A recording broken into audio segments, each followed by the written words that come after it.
बहुत बहुत नमस्कार आप सभी को। स्वागत है आप सभी का इस मॉर्निंग शो में। सुबह सुबह चाय की चुस्कियों के साथ इंडियन पॉलिटी एंड कॉन्स्टिट्यूशन के कुछ कॉन्सेप्ट सीखिए, कुछ फैक्ट सीखिए।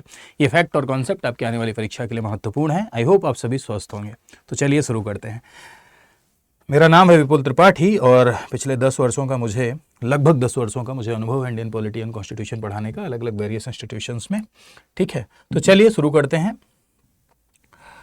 तो आज का जो सवाल है वो ज्वाइंट सिटिंग से रिलेटेड है। देखो, बीच में कमेंट आते हैं कि सर 5 सवाल कराया करिए, 3 सवाल कराया करिए जो है, या ज़्यादा सवाल कराया करिए। मेरे भाई 10 मिनट का शो है। मैं बड़ी ईमानदारी से आपके सामने ये प्रस्तुत कर रहा हूँ कि कम समय में ज़्यादा कंटेंट देने के लिए ये शो डिज़ाइन किया गया है।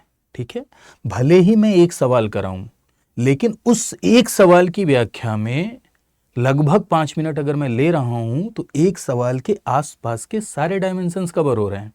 अब ये सवाल ज्वाइंट सिटिंग से रिलेटेड है। ज्वाइंट सिटिंग से रिलेटेड मैं सारी बात आपको बताने वाला हूं अगले 5 मिनट में। तो इससे क्या होगा कि एक सवाल ही नहीं, एक सवाल में लगभग 5 सवाल इंक्लूडेड रहते हैं। तो ये मत सोचा करिए कि सवाल कम है। ठीक, व्याख्या पर ध्यान दीजिए, क्योंकि सवाल का एक्सप्लेनेशन सुनना यहां आपके लिए बहुत जरूरी हो जाता है। खैर, संसद का संयुक्त अधिवेशन ज्वाइंट सिटिंग से रिलेटेड सवाल है। संयुक्त अधिवेशन का प्रावधान अनुच्छेद 108 में किया गया है, आर्टिकल 108 में किया गया है ज्वाइंट सिटिंग का प्रोविजन। दूसरा लिखा हुआ है कि ज्वाइंट सिटिंग का उपयोग साधारण विधेयक और संविधान संशोधन विधेयक के लिए किया जाता है। यानी इसका अर्थ यह है कि ज्वाइंट सिटिंग ऑर्डिनरी बिल और कॉन्स्टिट्यूशनल अमेंडमेंट बिल के लिए बुलाई जाती है। थर्ड लिखा हुआ है कि ज्वाइंट सिटिंग की अध्यक्षता राज्यसभा के सभापति करते हैं। ठीक है, 3 स्टेटमेंट है और आपको बताना है कि इसमें कौन सा करेक्ट है, यानी कौन सा राइट स्टेटमेंट है, ये आपको बताना है। ठीक है, तो चलिए थोड़ी देर पहले व्याख्या समझते हैं। ज्वाइंट सिटिंग क्या है, तो एक बात समझिए। संसद का संयुक्त अधिवेशन कब बुलाया जाता है, तो उसका रीजन होता है डेडलॉक। पॉलिटिकल साइंस की टर्मिनोलॉजी में डेडलॉक का अर्थ है गतिरोध। गतिरोध मीन्स जब लोकसभा और राज्यसभा में आपसी सहमति नहीं बन पाती है। लोकसभा और राज्यसभा में जब आपसी सहमति नहीं बन पाती है तो उसको हम गतिरोध कहते हैं, यानी डेडलॉक कहते हैं। ठीक है, डेडलॉक का मतलब ये है कि लोकसभा और राज्यसभा में आपसी सहमति न बने, और ये 3 ऐसी स्थितियां होती हैं, 3 ऐसी सिचुएशन होती हैं जब दोनों में गतिरोध उत्पन्न हो सकता है। जैसे मान लो किसी विधेयक पर लोकसभा पास करे और राज्यसभा उसे रिजेक्ट कर दे। ठीक है, लोकसभा पास करे और राज्यसभा उसे 6 महीने तक यानी 6 मंथ पेंडिंग छोड़ दे, यानी 6 महीने लंबित रख दे। ठीक है, लोकसभा पास करे और राज्यसभा उसमें अमेंडमेंट कर दे, यानी राज्यसभा उसमें संशोधन कर दे और ये संशोधन फिर से यहां आए। एक बात समझिएगा, कोई भी संशोधन होता है तो दोनों सदनों की अनुमति जरूरी है। अब राज्यसभा अमेंड करे और अमेंडमेंट फिर से जब लोकसभा आए तो लोकसभा उसे क्या कर दे, रिजेक्ट कर दे। ठीक है, अब ये दोनों तरफ से आप देख सकते हैं। अगर मान लो कोई विधेयक यहां आया है, पहले राज्यसभा आया है, तो ऐसे देख लीजिए कि मान लो राज्यसभा क्या करे, राज्यसभा पास करे, लोकसभा रिजेक्ट कर दे। राज्यसभा पास करे, लोकसभा 6 महीने तक पेंडिंग छोड़ दे, या राज्यसभा पास करे, लोकसभा अमेंड करे और उस अमेंडमेंट को फिर राज्यसभा न माने। दोनों तरफ से सोच लीजिए, क्योंकि विधेयक कहीं भी आ सकता है। ठीक है, तो ऐसी स्थिति को डेडलॉक कहते हैं और डेडलॉक के कंडीशन में आर्टिकल 108 निकल के सामने आता है और आर्टिकल 108 कहता है कि ज्वाइंट सिटिंग बुलाई जा सकती है।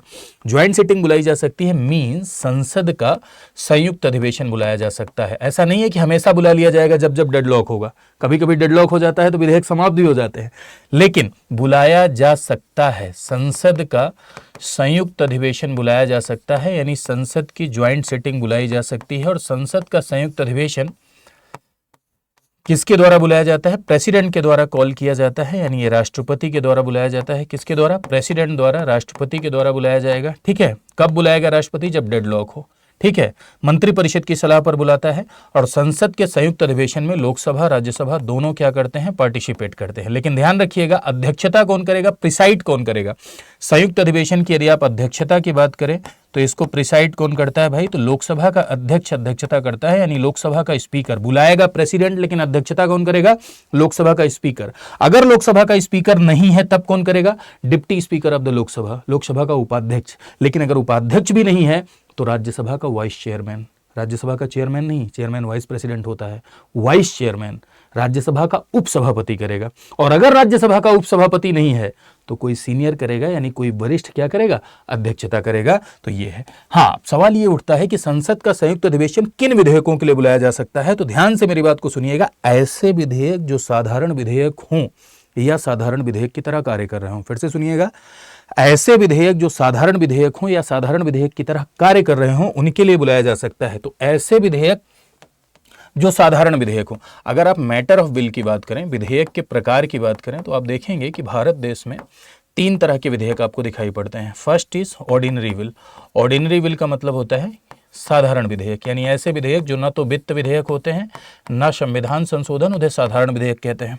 दूसरा होता है फाइनेंस बिल, यानी वित्त विधेयक, ठीक है, वित्तीय मामलों से संबंधित। फाइनेंस बिल 3 प्रकार का होता है। एक आपका होता है मनी बिल। मनी बिल यानी धन विधेयक, जिसकी परिभाषा कहाँ दी गई है, आर्टिकल 110 में दी गई है। ये आपका धन विधेयक मनी बिल है। Second one is finance bill category 1। Finance bill category 1 यानी वित्त विधेयक श्रेणी 1, ठीक है, वित्त विधेयक श्रेणी 1। और अगला है आपका finance bill category 2। Finance bill category 2 that means कि वित्त विधेयक श्रेणी 2, ठीक है। अगर आपको स्पीड बहुत तेज लग रही हो तो उसको कम करके भी आप सुन सकते हैं। यूट्यूब में ये भी फीचर होता है ना सर, होता है ना फीचर, कम करके भी सुन सकते हैं, ठीक है। तो finance bill category 1, finance bill category 2, वित्त विधेयक श्रेणी 1, श्रेणी 2। और अगला होता है आपका कॉन्स्टिट्यूशनल अमेंडमेंट बिल यानी संविधान संशोधन विधेयक। तो मेरे भाई देखो, अब ध्यान से देख लो, सवाल गलत नहीं होगा। साधारण विधेयक के लिए बुलाया जाएगा, जी हाँ बुलाया जाएगा। धन विधेयक के लिए जी नहीं। वित्त विधेयक श्रेणी 1 117 यस, वित्त विधेयक श्रेणी 2 यस, संविधान संशोधन विधेयक नहीं। तो ध्यान रखिएगा, संविधान संशोधन विधेयक और धन विधेयक, मनी बिल और कॉन्स्टिट्यूशनल अमेंडमेंट बिल के लिए संसद का संयुक्त अधिवेशन नहीं बुलाया जाता है। संसद का संयुक्त अधिवेशन साधारण विधेयक यानी ऑर्डिनरी बिल और ऐसे फाइनेंस बिल जो मनी बिल नहीं है उनके लिए ही बुलाया जाता है। कभी कभी लिखा रहता है कि साधारण और वित्त के लिए बुलाया जाता है, सही होगा, ठीक है। धन के लिए बुलाया जाता है नहीं। तो एक बार फिर से सुनो, अनुच्छेद 108 के तहत संसद के संयुक्त अधिवेशन की बात की गई है। संसद का संयुक्त अधिवेशन तब बुलाया जाता है जब लोकसभा राज्यसभा में गतिरोध की स्थिति यानी डेडलॉक हो, आपसी सहमति न बने। बुलाता प्रेसिडेंट है लेकिन चेयर करता है लोकसभा का स्पीकर। ऐसे विधेयक जो ऑर्डिनरी बिल हैं, ऑर्डिनरी बिल की तरह कार्य कर रहे हैं, उन्हीं के लिए बुलाया जाता है। आपको कमेंट करके बताना है कि अब तक कब कब और कौन से विधेयक के लिए बुलाया गया है। एक बात ध्यान रखिएगा, आप लोग बताते नहीं हैं। नीचे कमेंट आता है सर आप पूछ लेते लेकिन कोई बताता नहीं। ले बताया करिए, थोड़ा गूगल कर लिया करिए, थोड़ा क्यूरियस रहिए। अगर गूगल करेंगे, देखेंगे, रिसर्च करेंगे तो अपने में ही ज्ञान का भंडार आएगा, है ना। तो जरूर बताइएगा कब कब कौन कौन से विधेयक के लिए। 3 बार, थोड़ा सा संकेत भी मैं दे देता हूँ, ठीक है। अब आपको ये लिखना है, विधेयक भी बता दे रहा हूँ। एक है पोटा, एक है बैंकिंग से रिलेटेड विधेयक है, एक डॉवरी से रिलेटेड, दहेज से रिलेटेड विधेयक है। अब कब कब कौन कौन सा बिल, ये कमेंट करना है आपको, ठीक है। तो सवाल पे आते हैं।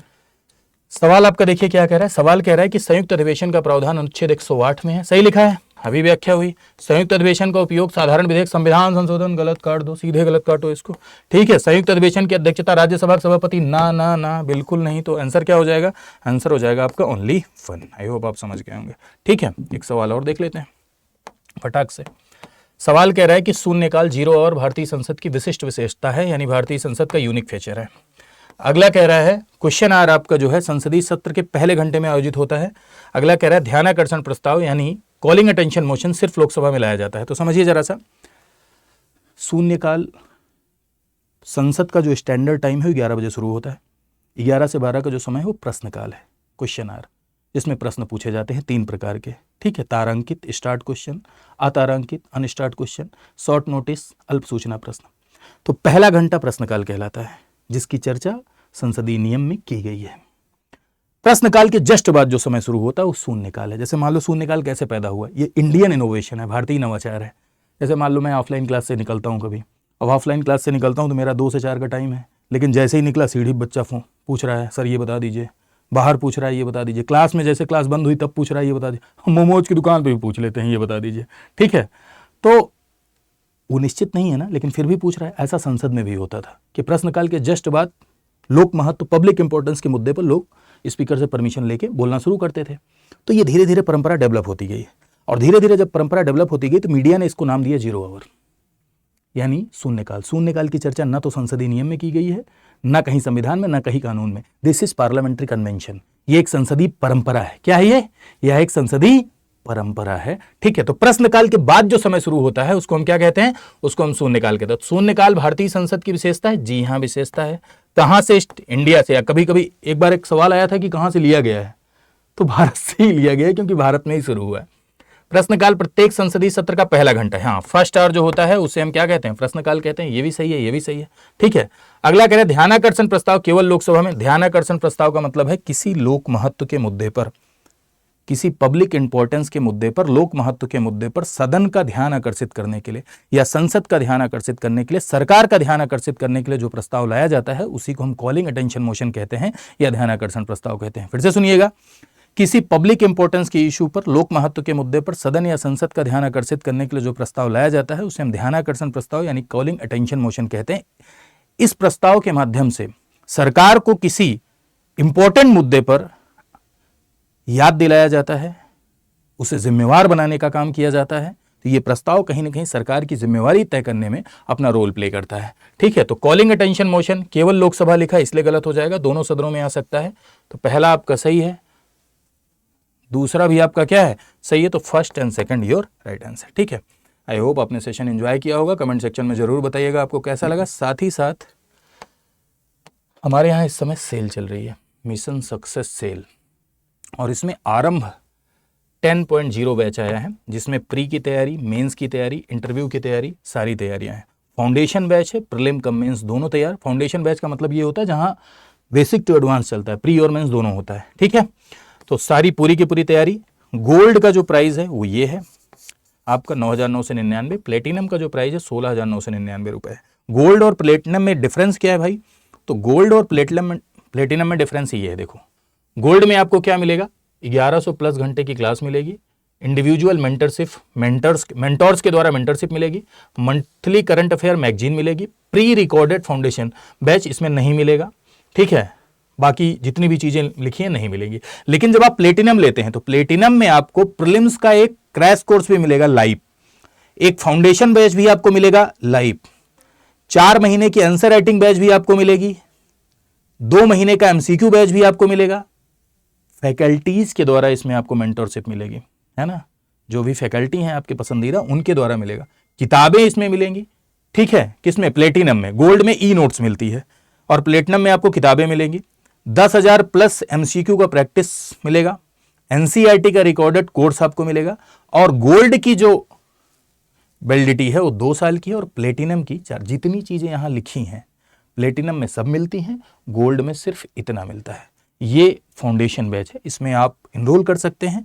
इनरोल करने के लिए आप ये कोड लगाइए, इसमें आपको मिलेगा मैक्सिमम डिस्काउंट VL लाइव, ठीक है। हाँ, अब इसके बाद एक और ध्यान दीजिएगा, परीक्षा 12 अक्टूबर को है, तैयारी एकदम जोरों से चल रही होगी।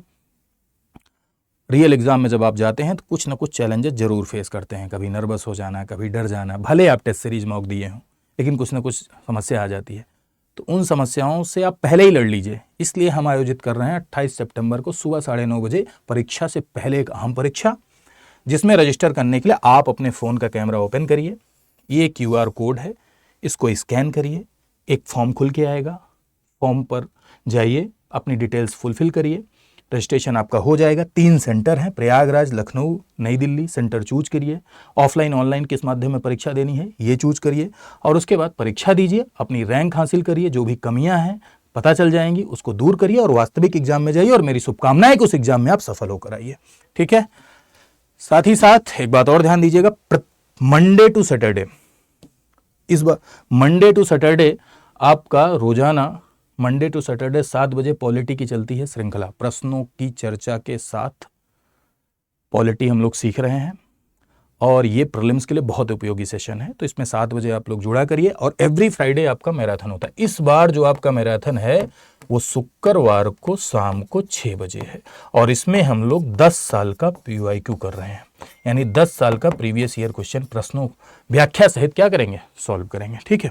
तो इसमें ज़रूर जुड़ें, और साथ ही साथ यदि आप इम्पोर्टेंट क्लास के लिंक हो गए, कुछ महत्वपूर्ण PDF हो गया, प्रीलिम्स के पॉइंटर हो गए, ठीक है, या मुझसे कोई डाउट पूछना है, तो ये टेलीग्राम चैनल है, इसको स्कैन करके आप मेरे टेलीग्राम के साथ जुड़ सकते हैं। यहाँ इंस्टा पे आप फॉलो भी कर सकते हैं, जिससे आप डायरेक्टली मुझसे जुड़े रहेंगे, ठीक है। और जो भी आपके संदेह हैं, संदेह वगैरह आप पूछ सकते हैं, क्लास लिंक वगैरह आप यहाँ आसानी से प्राप्त कर सकते हैं, ठीक है।